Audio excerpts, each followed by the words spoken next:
শূন্যতা তো অবশ্যই হবে, কারণ এই সব গুণী শিল্পীরা যুগে যুগে আসেন, শতাব্দীতে এক একজন আসেন, সুতরাং তাদের শূন্যতা হবে। কিন্তু এই শূন্যস্থানকে পূরণ করার জন্য আমাদের সামগ্রিকভাবে সুযোগ সুবিধাগুলোকে সৃষ্টি করে দিতে হবে।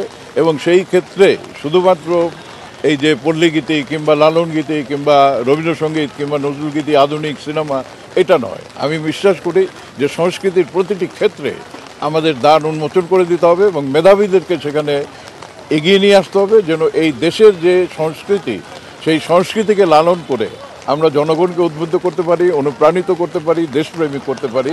এবং আমার সঙ্গে স্মৃতি তো ডেফিনেটলি আছে। ওনার বিভিন্ন সময় যখন গান হতো সেই সমস্ত গান শুনেছি। আমিও তার লালন ফকিরের একজন অনুরক্ত ভক্ত। তার পারিবারিকভাবে তার যিনি ছিলেন